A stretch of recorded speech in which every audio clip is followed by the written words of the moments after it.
Last night's episode of Monday Night Raw did not disappoint yet again, with us finally getting the Chad Gable heel turn that everybody wanted after his match with Sami Zayn. We're going to talk about what's next for Chad Gable coming up in this video, as well as is Finn Balor starting to turn on the Judgement Day. We're going to break down the reasons why we think Finn Balor is turning against Damian Priest coming up on this episode of Wrestle Digest. But before we get into it, we just got to say that 89% of you guys watching these videos aren't subscribed to the channel, so if you're looking for a home, second, third home for wrestling content here on YouTube, make sure you're down below and hit that subscribe button, because we're going to be here every day bringing you everything that's happening around the wrestling world, and you're not going to want to miss it out, so make sure you're down below and hit that subscribe button. But with that said, let's get right into the main topic of the video today, which is Gable finally turns heel. And yes, this is something that I've been waiting for quite some time, and as we've seen here, we had a great match between Sami Zayn and Chad Gable for the Intercontinental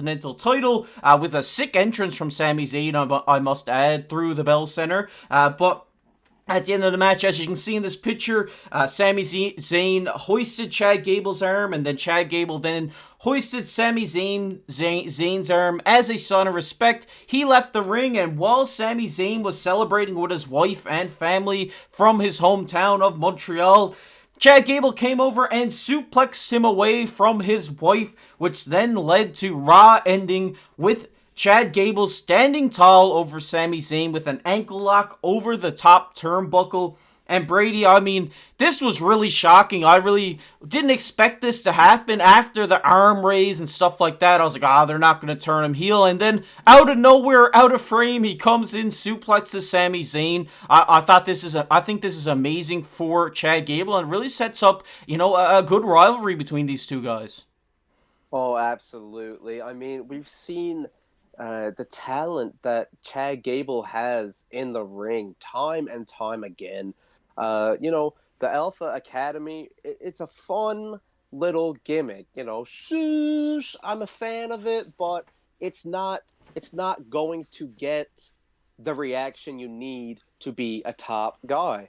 And this was my issue with Chad Gable ever since Alpha Academy. I knew he had it in him to do bigger and better things, but the heel turn, in my opinion, is what was needed. And when I seen the suplex on Sami last night, when he got ripped from his wife's arms, oh man, I popped.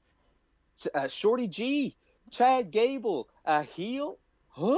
I mean, it's so fresh. And again, I keep saying it on this channel, and I'm going to keep saying it. Paul Levesque era is in full effect. I mean, Chad Gable versus Sami Zayn last night was incredible. We had talent versus talent. It was a face versus face match. The respect was there. The Bell Center was so involved in this match, obviously supporting the hometown hero, the underdog, Sami Zayn. But again, the entrance, like you said as well, fantastic. Coming in, and he was hyped up, and he threw the recycling bin around, and he was shoving and pushing, and then the security guards came in, and my God, I'm just getting hyped up just talking about it here now. But I cannot wait to see where this leads Chad Gable next. Yeah, me too. Well, I'm really excited, and like you said, Triple H is in the cooking. He's in the kitchen cooking. He's whipping it up here. He's turning Chad Gable heel, which, like you said, is exactly what he needed. I mean, the talent is there. The in-ring ability is there. Even on the mic, he's been great. And, he's been with this company for quite some time now, and has really never got that shot. He's got those title shots, but he's taken the hit every single time. And the way that they did this just boiled over, and he was frustrated, and he turned on Sami, and now he's heel. And the question that everybody is asking today is, what is next for Chad Gable? What are they going to do with this heel turn? And if we take a look on Twitter from Julius Creed, he said he's ready, willing, and ... And before we get into the next picture, Brady, we got to say, before the match, they had that little pre-match interview, the early day interview, where Chad Gable was training with the Creed brothers, which has led a lot of people to believe, as we get into our next photo, that Team Angle may be the next thing that Chad Gable goes into. We could see Team Gable, which I would really love, because I loved Team Angle back in the day. It really put Kurt Angle over, and I really do think that the Creed brothers and and Chad Gable have the ability there. They're all wrestlers, kind of like Team Angle were back in the day. I really like this theory. I like the Team Gable angle, and I would really love to see Chad Gable go full on Kurt Angle here. I mean, this is the perfect way to catapult Chad Gable to the moon right now. The Creed brothers, we seen them last night in that triple threat match for number one tag team titles. They look really good. Again, like their characters are just missing that little bit of extra heat, I think, personally. And that's why, I was kind of more turned toward DIY winning that match, and which, of course, they did. Congratulations to Triple H and Shawn Michaels for that. So, but the Creed brothers definitely could use the heel turn as well. And honestly, I can't think of a better two to have as henchmen for Chad Gable. As you said, they have the wrestling background, and it just makes perfect sense to revamp the old Angle faction and have Gable run things. It would be really ideal. Yeah, I definitely have to agree with you. I love this angle for Chad Gable. I think this could really propel him, like you said, to the stratosphere here, as well as the Creed brothers, a tag team who have great in-ring ability. I mean, that match last night, they pulled off some great moves, and it was very entertaining stuff that they did in that match. So, like you said, they're missing that guy, and I think Chad Gable is that guy for them to kind of propel them into, tag team contention. And I would really love to see, maybe if they don't call it Team Gable, I don't know what they will call it, but I would love to see this happen. And like you said, I think this is the perfect way to do this. Play on the wrestling background, pay homage to the great Kurt Angle by doing this again. We've seen it work for him, and I think it could definitely work for Chad Gable, and I'm really excited for this. We want to hear from you guys down below in the comment section. Do you think that Chad Gable's going to turn into Kurt Angle? Let us know down below in the comment section. We're going to get into the second topic of the video today, which is Finn starting to turn against the Judgment Day? And yes, also last night on Raw, we did see a backstage promo between Finn Balor and Damian Priest, where before Finn's match with Jey Uso, he said, we got to be focused on getting our tag team titles back. And then Damian Priest kind of mugged him off and said, stay focused on, winning this match against Jey Uso and stuff like this. And then after the match, Jey Uso won, and before the Judgment Day beat up on Jey Uso, we seen this face-off between Finn Balor and Damian Priest. We could be reading into it a little bit much. It didn't look like an angry, confrontation, but, it's a face-off nonetheless, and it looks like Finn is starting to, let the tensions boil over here, losing the tag team championships. His tag team partner, Damian Priest, now World Heavyweight Champion and not focused on the belts again. I think his tempers are starting to boil over here, and I think, we could see a Finn, Damian title match at some point, and I think it all starts at Backlash when, maybe Finn costs him the championship. Absolutely. I mean, we've been saying it here on Wrestle Digest. We want to see this. We want the slow burn implosion of the Judgment Day. And now that Mommy is not on top and is out with the injury, get well soon, Rhea Ripley, it leaves so much more wiggle room for the implosion of the group from within. We seen last night, Finn, like you said, he wants to get gold back around his waist. And, as a WWE superstar, of course you do. Because at the end of the day, that's what matters. That's what you're in it for, is to hold the belt, have the strap on around your waist. These things mean something to Finn. And, he's the prince. He's the Demon King. Finn Balor's nothing to mess with, in my opinion. So, to see Damian Priest kind of nudge him off a little bit. I mean, I get where Priest is coming from, looking out for his opponents because, Priest is, as much as I don't like it, Priest is the top dog on Raw right now. As long as he holds the title, he's going to be considered the top dog on Raw.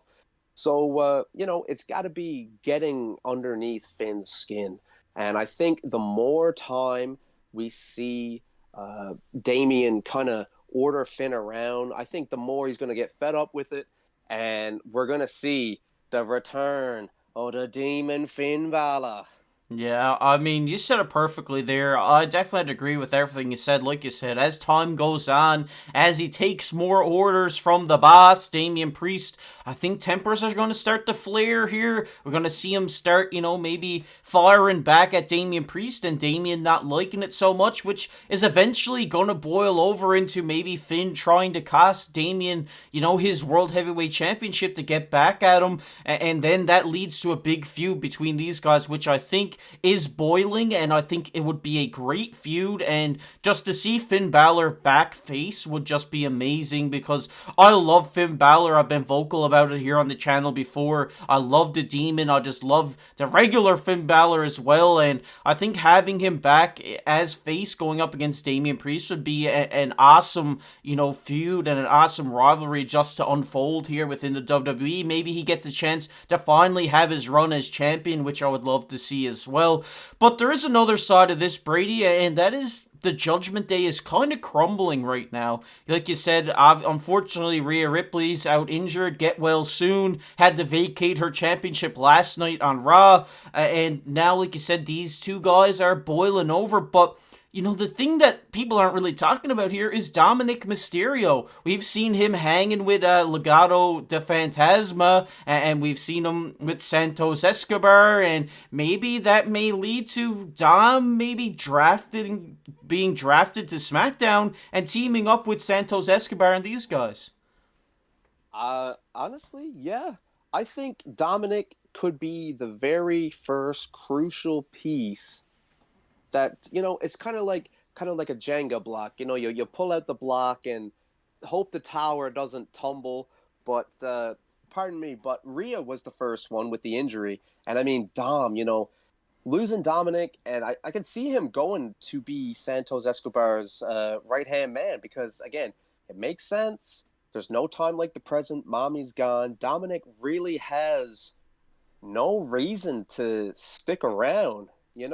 Ultimately, it's gonna boil down to the two bosses of the Judgment Day, that being Damian Priest and Finn Balor.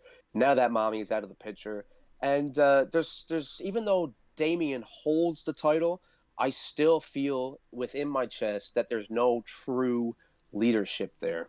So I think that we're definitely in for a fun ride. Yeah, I definitely have to agree with that. And one other thing that kind of makes sense for Dom is like he's been feuding with Andrade, who we've seen him face last night. He's been feuding with his dad, Rey Mysterio, and who's their number one enemy?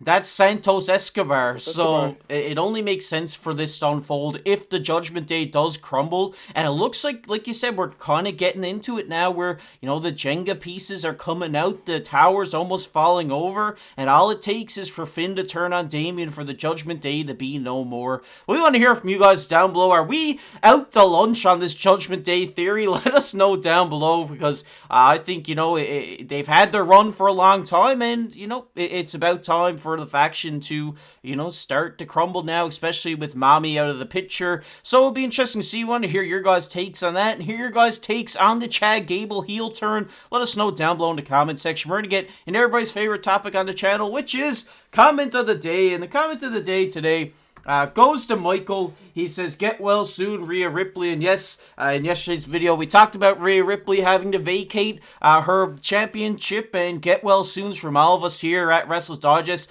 I mean, it was just really sad. I mean, you could see Rhea Ripley almost tearing up last night, Brady. Yeah, I mean, like you say, it's never good to see an injury, no matter who it is. If you like them, you love them, you hate them, you dislike them. It doesn't make a difference. A real life injury is nothing to be excited about. I mean, unless you live Morgan on the Revenge Tour. But we definitely appreciate your comment, Michael, and we wish Rhea Ripley nothing but the best for a speedy recovery, and we look forward to seeing her back in action real soon. Yeah, I definitely have to agree there. Mommy is always on top, like we said probably 50 times in yesterday's video. But if you guys enjoyed this, so make sure to go down below, hit that like button, hit that subscribe button. Like I said, we're going to be here every day bringing you everything that's happening around the wrestling world. And if you don't want to miss that out, make sure to go down below and hit that subscribe button. And if you want to check out that video we did yesterday on Rhea Ripley and her vacating her championship, it'll be popping up on your screen right now. But as always, I've been your host, KC, alongside my co-host, Brady. We'll catch you in the next one.